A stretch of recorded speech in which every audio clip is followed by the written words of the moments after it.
Almost every single parent that lives in this world will tell you that their child or children are the most important things in their life.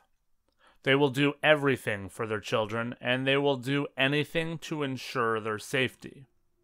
If you are one of the people in this world, though, that has been unfortunate enough to lose a child, those feelings amplify to levels that you likely could never even imagine. The old adage is that a parent should never have to bury their child or their children. This week, we're going to look at a case where a family lost their child at a young age, and then they have been forced to spend every minute of every day wondering what really happened and exhausting every option available to attempt to find answers. Answers that they believe they know and others believe are true, but they are running up against something that seems nearly impenetrable. The institutions that have more power than we could ever imagine, and the institutions that have supposedly been placed in our society to protect us. When families who have lost a child run up against the law enforcement agencies that are supposed to help them, it truly can be a battle that is never won by either side. Hello, my name is Lance, and welcome to episode 122 of Gone But Never Forgotten, the irresistible force versus the immovable object, the death of Kendrick Johnson.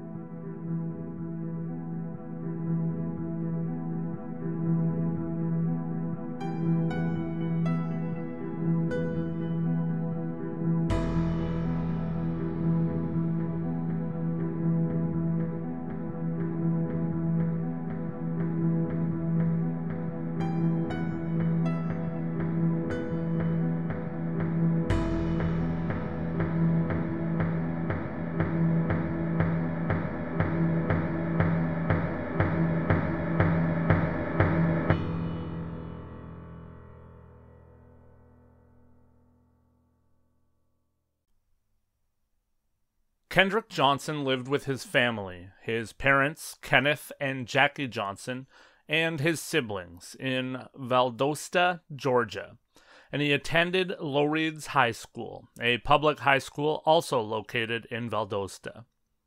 Those that know Kendrick well, his family and friends, said that he was a quiet young man and one that tried to mind his own business, and he was someone who was incredibly sweet, always putting others before himself.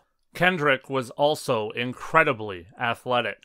He was a three-sport athlete, and his dream was to pursue one of those sports, football, and to play football professionally. Kendrick's family worked very hard, with Kenneth working as a truck driver and Jackie working tirelessly to raise and take care of their family, working around the clock to make up for the hard schedule that truck drivers deal with all the time. Kendrick had a wonderful extended family, and everyone in his family was incredibly tight-knit, and they have become much more tight-knit in the 10 years since what we're about to talk about. As you see far too often in cases like this one, families need to get together, stay together, and fight together, especially when they feel that they have been wronged by investigators. This story starts on January 10th of 2013 when Kendrick Johnson attended his school as he would on any normal day. However, things would quickly change at the end of the school day when Kendrick did not come home. Jackie quickly realized that something was wrong because the Johnsons did run their family home with rules that were adhered to by everyone, and that included the expectation that the children were to be home by a certain time, or they were to contact their parents to let them know what was up if they were not going to be home on time. When neither Kenneth nor Jackie were able to get a hold of Kendrick, they knew that something was seriously wrong. Jackie even called the woman who drove the bus that Kendrick usually took to get home to see if she could find out if Kendrick had got off the bus somewhere else or if something else might be up. She was working backwards, of course, to find out if something had happened to Kendrick where she could start in her timeline for his day. The bus driver, though, let Jackie know that Kendrick had not got on the bus that day after school.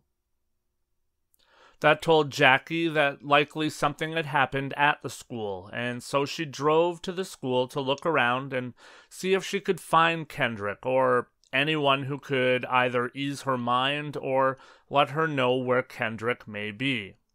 When there was no sign of Kendrick or any of his friends around the school, Jackie decided that she needed to be proactive, and so she made a phone call to 911. She let the 911 operator know that Kendrick, her 17-year-old son, had not come home from school that day. She also told the operator that she had not heard from Kendrick at all since he had left for school that morning. When the police got into contact with Jackie, as we see far too often in a lot of cases, their first reaction was to tell Jackie that they were sure that everything was fine. Even though Jackie had told the officer that she spoke with that her children knew to come straight home, and they knew what time they were expected to be home every day. The officer still seemed to react in that same fashion that true crime fans are far too familiar with. He told her that he was sure that Kendrick was fine and that he would make his way home in due time. Jackie was, of course, beside herself, because this was not something that was just out of character for Kendrick. This was something that was unheard of from her son. He was always in touch, and he was always diligent when following the rules of his family. In response to all of that, the officer told Jackie that he would drive around the area directly around the school to see if he could spot Kendrick anywhere, clearly promising the least amount of work possible, and frankly, who knows if he even followed through on that. And so, even after alerting authorities, Jackie realized that she was largely on her own.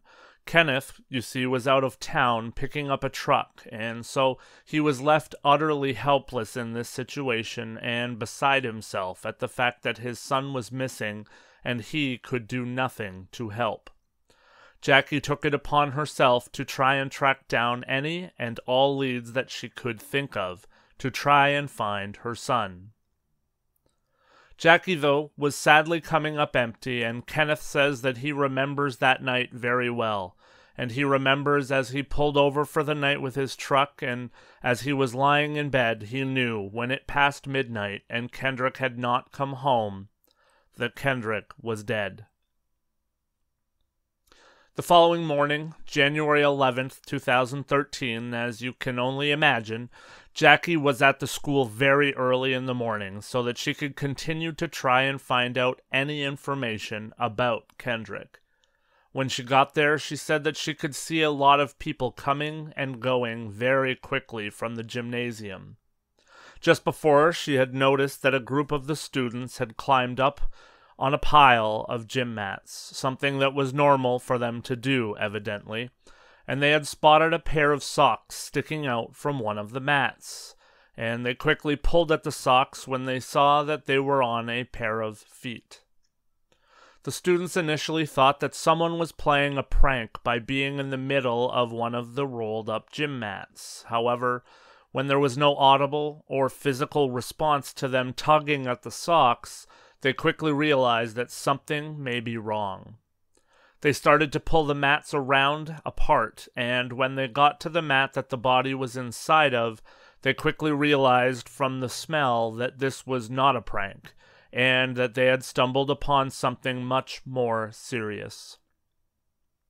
When Jackie saw all of the hustle and bustle going around in and out of the gym, she asked someone if all of that had anything to do with her son Kendrick, and sadly she was told that it did. A 911 call would come in quickly around this time from a male at the school, and it went something like this. Quote, "Come to Lowndes High School now. There's a dead body out here." "Okay, where at, sir?" "Lowndes High School, in the old gym." Unquote. As one can only imagine, Jackie was completely beside herself, but nobody would allow her to enter the gymnasium before the police attended to the school or after they attended to the school, so that she could see the body of her son to identify him or just to see him for herself. She was told that it was an active scene, but one has to wonder why then, if this was being treated as any kind of a crime scene or a scene of anything at all, why the rest of the school was continuing on with their day as though nothing was going on. There was a student found deceased in the gymnasium, and students were flowing through the school between classes as though nothing was going on. However, Jackie was being treated very differently. Even when investigators arrived on the scene, they would not allow for Jackie to enter the gymnasium or to see her son at all. And finally, one of Kendrick's sisters was asked to identify Kendrick by only looking at a photograph of shoes that were found inside of the gym. It comes across really strange for another minor to be asked to identify the shoes of her brother rather than his own mom, who was clearly at the school. I don't care how frantic Jackie would have been by this point. This is something that you ask a parent to do, not a sibling, in my opinion. After the scene had been cleaned and cleared, it didn't take long for the school board and the sheriff's department to put out a joint statement. That statement said, quote, "Although the exact cause of death is yet to be determined, as of this stage of the investigation, nothing has been discovered to indicate foul play was involved, according to Sheriff Prine." Unquote. Kenneth would say that he had a very brief phone conversation himself with a female detective, and that she had said that there was something on Kendrick's head, and that was about all that Kenneth could get out of her before she hung up the phone. Investigators found out that Kendrick shared a pair of Adidas shoes with another student at the school, and that after gym class, Kendrick was known to always go to the mats that were rolled up and stacked, jump up on them, and toss the shoes inside of the middle of one of those mats, seemingly so that the other student that he shared the shoes with would know where to find them when they were next needed. They also found out that Kendrick had not shown up for his fourth period class the day before, which would set up a timeline for when whatever happened to Kendrick happened. Investigators quickly came to the belief that Kendrick had jumped up on top of the mats, and then he had either reached into one of the mats or fallen into the middle of one of the mats, and he had become stuck while reaching inside to grab one or both of the shoes. They reported that Kendrick's death had been nothing more than a complete fluke accident. The mat that Kendrick had seemingly fallen into was approximately 6 feet tall, while Kendrick himself was 5'10". The hole that investigators seemed to believe that Kendrick had fallen into and become wedged inside, upside down, was approximately 14 inches wide, as per the official police reports, and Kendrick, being an athlete, was very wide in the shoulders. His shoulders measured 19 inches across. I will let you do the math there and draw your own conclusions. Making everything just a little bit stranger was the fact that when Kendrick was found, his head was found to be covered in blood, and yet the shoe that was at the bottom of the mat that his body was found lodged in was completely clean, having no blood on it whatsoever. Gravity would seem to dictate that in a 14-inch wide hole with a human being inside of that space, blood would have certainly found its way onto the shoe, And yet, even though there was blood on the floor, there was no blood at all on the shoe that investigators believed Kendrick had been reaching for. As I think nearly any parent would in a situation like this one, Kenneth and Jackie had told investigators that they did not want their son being moved anywhere or sent for an autopsy until they had the opportunity to see Kendrick and to identify their son definitively. When they were called to the crime lab, though, some of the things certainly struck Kenneth as strange very quickly. First, Kenneth said that when he entered the room itself where Kendrick's body was being kept, he noted that the room was very warm, and when the drawer that contained his son's body was pulled open, he says that he distinctly remembers a warm rush of air coming out, notably not cold as one would expect in that situation. Even worse, though, was the shape of Kendrick's body. It was very clear, Kenneth said, that one side of Kendrick's face was very swollen, which made Kenneth believe that it was very clear that Kendrick had been in some kind of fight or physical altercation. One could assume some swelling from Kendrick from being upside down overnight, but even though I am no expert, I don't believe that the swelling would have been confined to one side of his face. The photos of Kendrick's face are available to be viewed online, but I will warn you that they are incredibly graphic, as looking at the face of any deceased person would be. I will add them to the YouTube video when that goes live, but it's something that is very findable on your own also, if you do wish to find it. I will say that in my opinion, his face certainly did not appear to be the face of someone who had just died from positional asphyxia. His face also looked to me like the face of someone who had endured something before he had found himself, however he did, upside down and inside of that gym mat.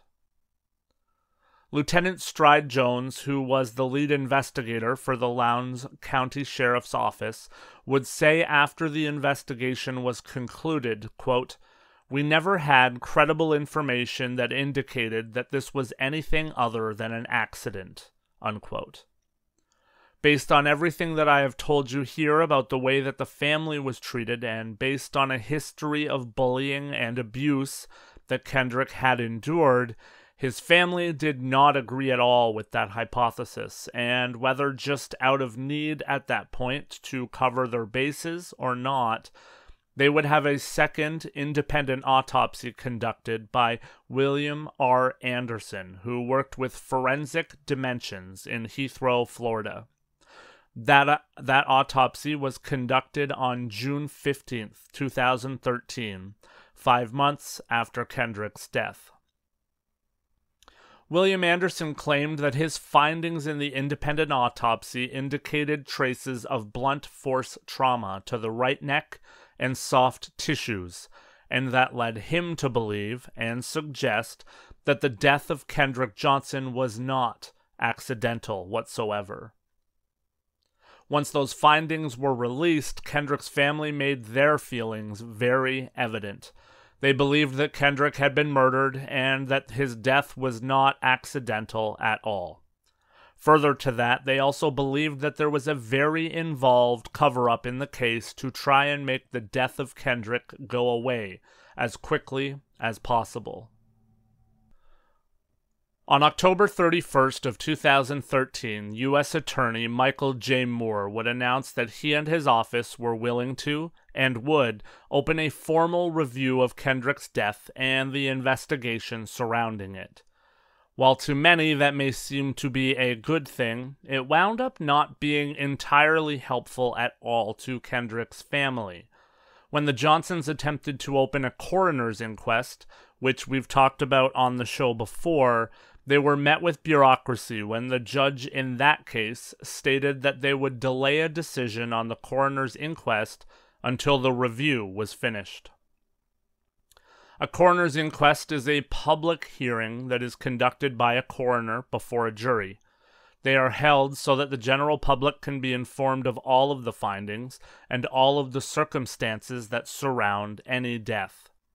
This is usually done when someone believes that there may have been wrongs done, generally on the part of investigating officers, and they want everything to be made public and have the shroud over the details removed.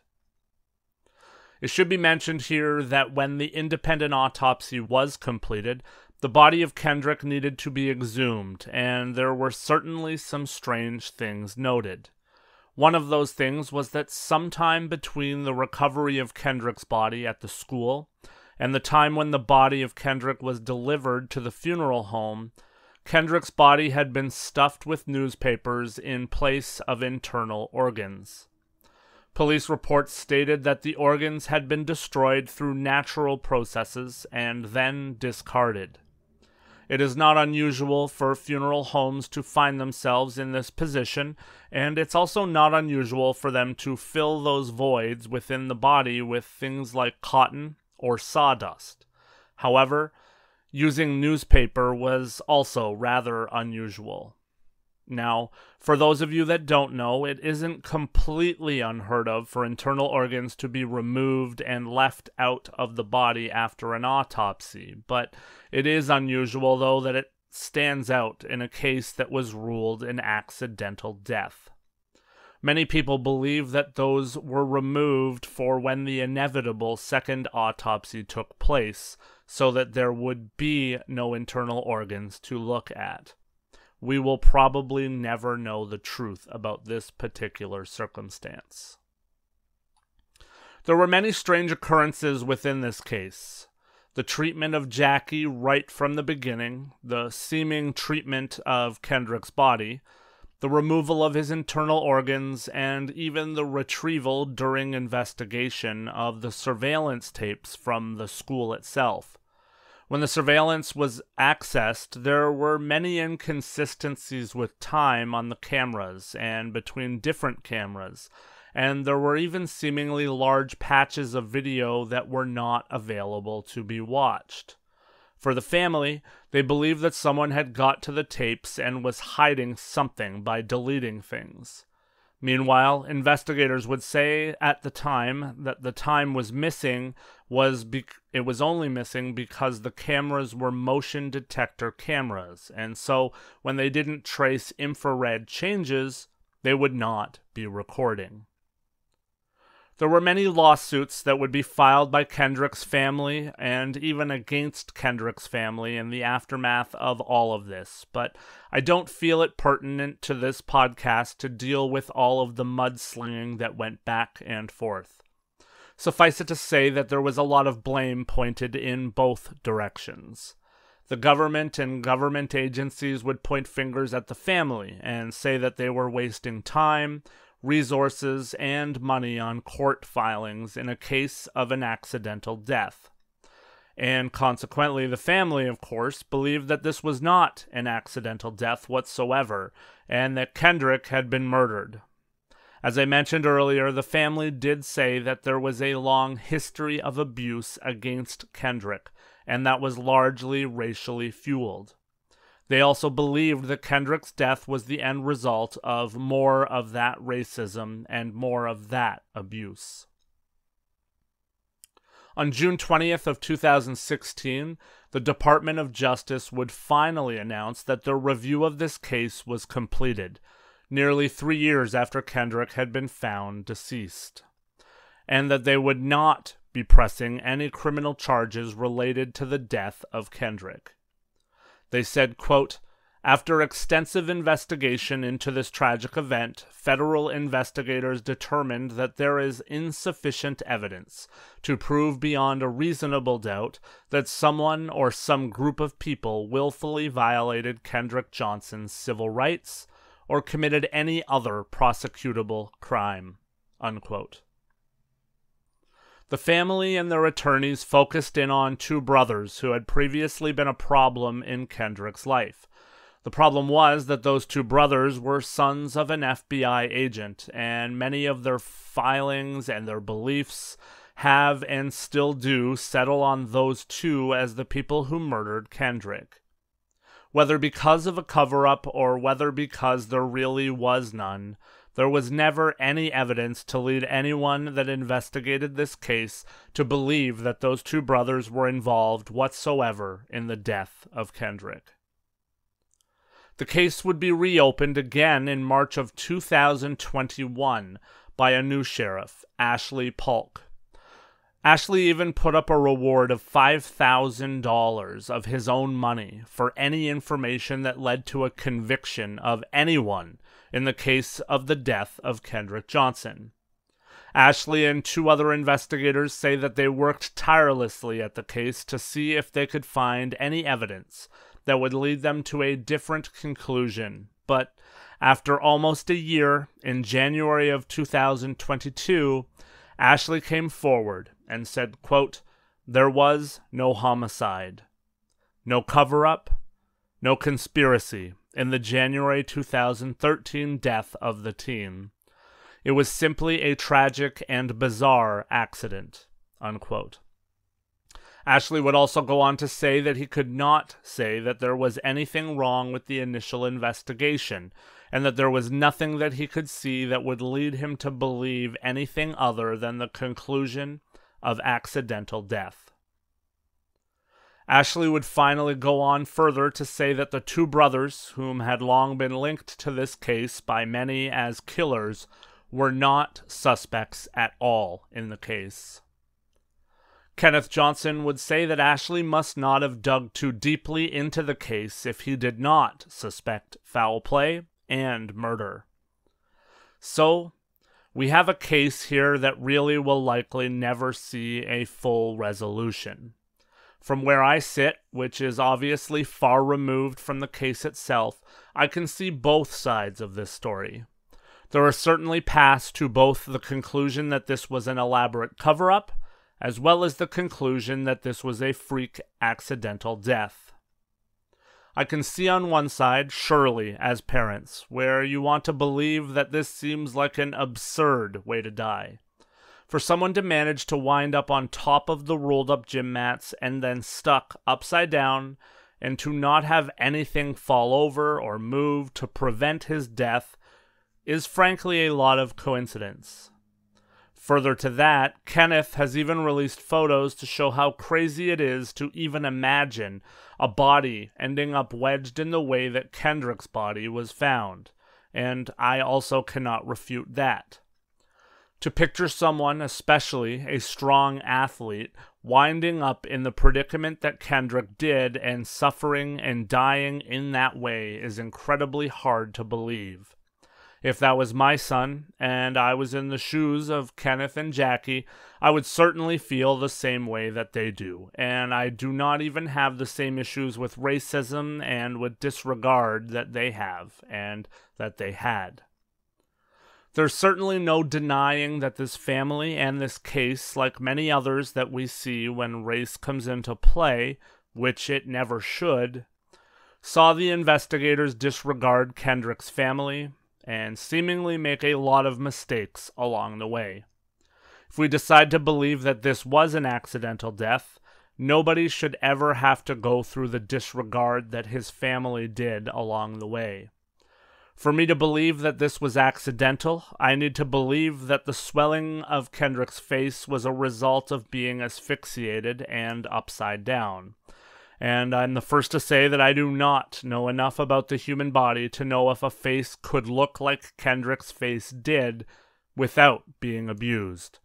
However, I also must state that even if there were signs of abuse, one cannot know for sure if that abuse and his death were connected as one event. There really are so many questions. On the flip side, though, racism is incredibly rampant in the world around us. You don't need to look far to see signs of it every single day. Our entire world, frankly, has been built upon racism, and there is no taking that back. One can only hope that we can continue to heal as a society and realize that we all are the human race. The institutions that we employ to take care of us, such as police, such as the legal systems that we have in place, and really anyone anywhere, should not have the scope of their work or their jobs impacted by the color of someone's skin, or by their gender, or by their beliefs, or by their financial status, or by their sexual preference, or their sexual identity, or their creed, and so on and so forth. None of that should affect how you're treated by someone else. Everyone needs to be treated as an equal. The family of Kendrick Johnson, from where I sit, was regarded and treated differently based on their race here, regardless of the rest of this. Because of the way that Jackie was treated at her son's high school, because of the way that the family has been treated along the way, because of the way that Kendrick's body was seemingly treated, and frankly, because of a whole lot more, I also cannot rule out that this was an elaborate cover-up by many different entities to protect people or a person who may have committed this crime. And that seems to be the prevailing belief from people who wholeheartedly say that this was a cover-up. I should mention here that the Johnson family paid $1,000 at one time for what was alleged to be a recording of one of the brothers that they suspect admitting that he had killed Kendrick. The recording, which was later deemed to be false, had a male voice stating that he had done something wrong, that he was young and he was stupid, and then that he was going to get caught anyways. Now, this was dismissed out of hand as the person who presented the recording had a long history of fraud. But if you're a conspiracy theorist, you certainly are not swayed by that, and if you are the family who already believed that those two brothers had something to do with this, that would just fuel the fire.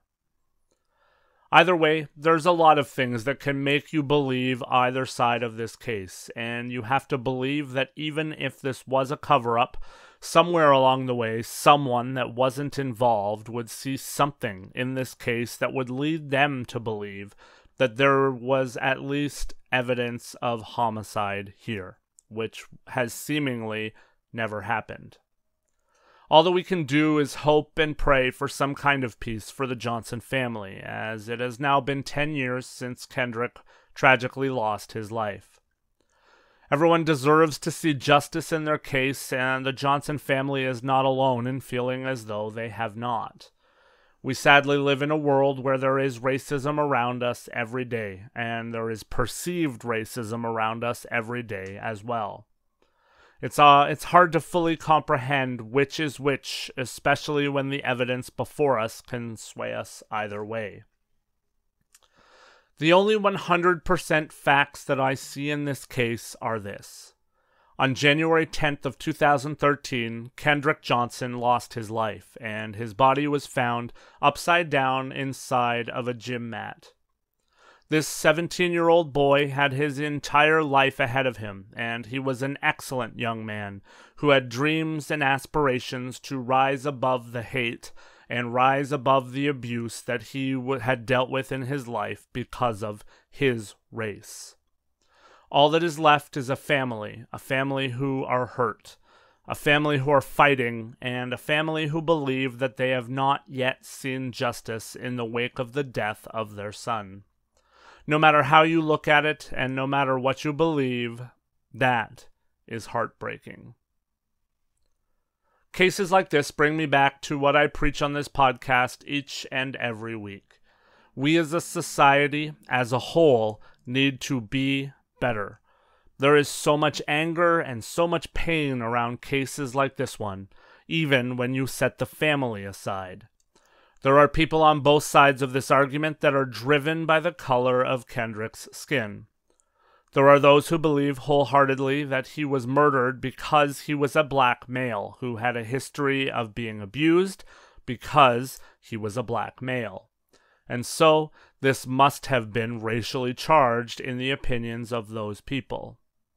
Those that hold that belief can seemingly not even believe that there is the smallest bit of a chance that this was an accident. And then you have the people who believe wholeheartedly that this was an accident. The people who believe that there seemed to be no way that Kendrick was murdered and put inside of that gym mat. In my opinion, neither side of that argument is right, but both of those circumstances, in my opinion, are equally plausible. So, like I always do, I preach this. We need to realize that we are all in this together. We are all the same. There are people of all colors and people of all shapes and sizes that are struggling in this world around us. We need to realize that divisiveness is only serving to hurt all of us.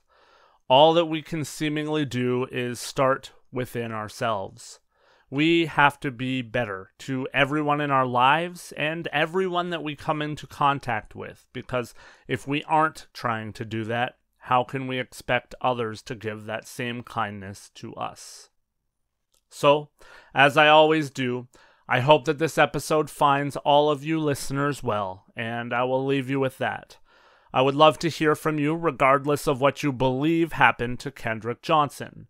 This is one of those debates, though, that can get out of hand quickly, so even though I would love for you to reach out on socials and let me know what you believe, I would ask that you also respect the opinions of others when you do so. Healthy debate is good, and when things get out of hand, none of us win. So drop me a line or a response and let me know what you believe and why, and I will do my best to converse with all of you and foster that healthy debate as well. From there, until next week, just continue to be better, and don't forget to come back here to listen to Gone But Never Forgotten again next week. And don't forget to follow, like, and rate the podcast. Bye-bye for now. Thank you for listening.